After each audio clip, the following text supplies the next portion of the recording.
As video displays become thinner and more people move towards high-performance home theaters, manufacturers are often deprioritizing the built-in sound in their televisions. In other words, if you want anything other than small, quiet, tinny sound, you'll need an external solution. For most folks that don't want a complex system that takes up a lot of real estate, a soundbar is a good option.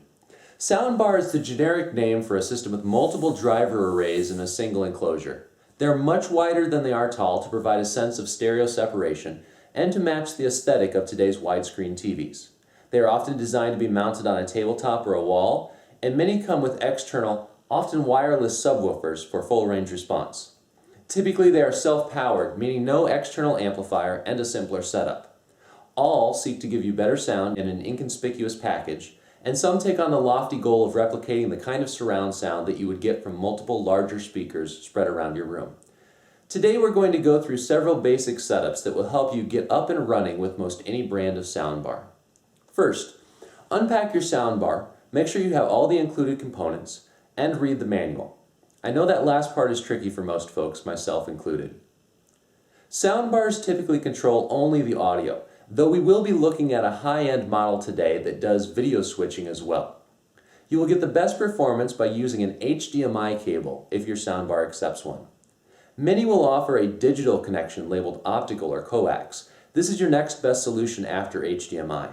The red and white RCA analog connections should only be used if you have no other option.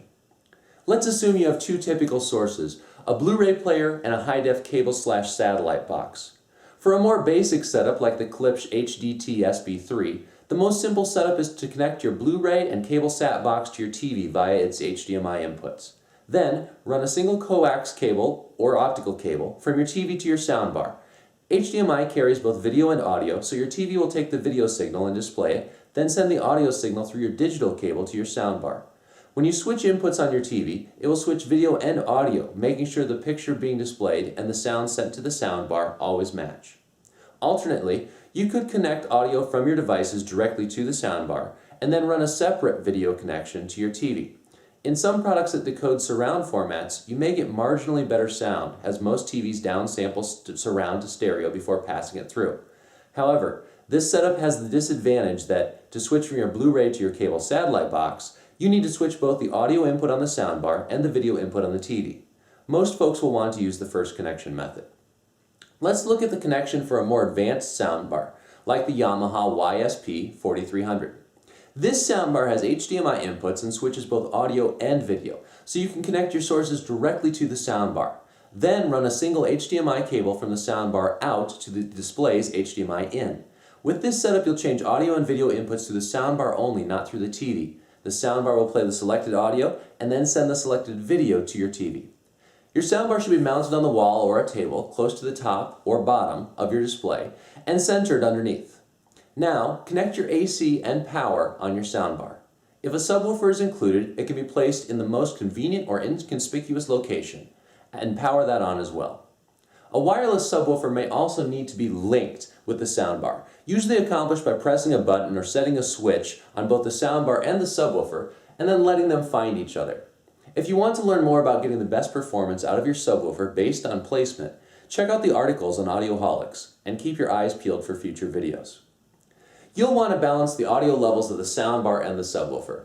In the Klipsch HDT-SB3, this is accomplished via a level control on the subwoofer. Play some content you're familiar with that has both high and low frequencies. I like to use full-range music, such as Paul Simon's You Can Call Me Al. Then simply adjust the level on the subwoofer up or down until it sounds good from your main listening position. Having someone help adjust while you listen from your typical spot may help. Now the Yamaha comes with a microphone that will set your levels and other settings automatically. You should follow the instructions for your specific soundbar, but generally speaking, you'll place a measurement microphone at ear height at your primary listening position, using a stand or a tripod. Connect it to your soundbar, and then start the auto setup routine using the remote control.